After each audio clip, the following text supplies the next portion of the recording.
Hi எல்லாருக்கும்.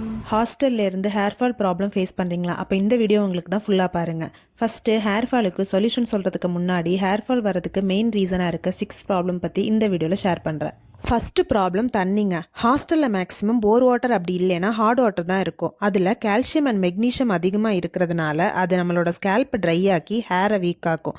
அதனால கூட நமக்கு ஹேர் ஃபால் ஆகலாம். செகண்ட் ப்ராப்ளம் வந்து ஃபுட்டுங்க. மெஸ் ஃபுட்டில் ப்ரோட்டீன், அயன், விட்டமின்ஸ் கம்மியாக இருந்தால் ஹேர் ரூட்ஸ் வீக் ஆகும். ஹேர் ரூட்ஸ் வீக் ஆச்சுன்னா கண்டிப்பாக ஹேர் ஃபால் ஆக ஸ்டார்ட் பண்ணிவிடும்.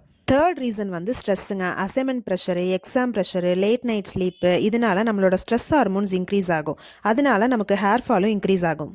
ஃபோர்த் ப்ராப்ளம் ப்ராப்பரான ஹேர் கேர் ரொட்டீன் ஃபாலோ பண்ணாமல் இருக்கிறது. ரெகுலராக ஆயில் அப்ளை பண்ணாமல் இருக்கிறது, ஹார்ஷ் கெமிக்கல் உள்ள ஷாம்புவை யூஸ் பண்ணுறது, வெட் ஹேரில் கோம் பண்ணுறது, டெய்லி டைட்டான ஹேர் ஸ்டைல்ஸ் ட்ரை பண்ணுறது, இது எல்லாமே ஹேர் பிரேக்கேஜை இன்க்ரீஸ் பண்ணும். அதனால நம்ம ஹேரோட வால்யூம் வந்து கம்மியாகும். Fifth problem hygiene issue. அப்படின்னா காமன் கோம்பை ஷேர் பண்ணுறது, பில்லோ கவரை ரெகுலராக வாஷ் பண்ணாமல் இருக்கிறது, ஸ்வெட்டான ஸ்கேல்ப்பை வாஷ் பண்ண லேட் பண்ணுறது, இது எல்லாமே டேண்ட்ரஃப் ப்ளஸ் ஸ்கேல்ப் இன்ஃபெக்ஷனை கிரியேட் பண்ணும். அதனால நமக்கு ஹேர் ஃபால் ஆகும்.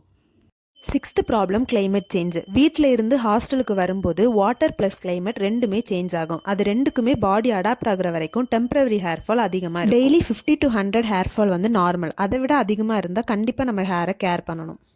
உங்களுக்கு இந்த வீடியோ யூஸ்ஃபுல்லாக இருந்துச்சுன்னு நினச்சிங்கன்னா ஒரு லைக் பண்ணுங்கள். இதே மாதிரி நாளைக்கு ஹேர் ஃபாலில் இருந்து நம்ம ஹேரை எப்படி கேர் பண்ணணும்னு டீட்டெயிலாக ஷேர் பண்ணுறேன்.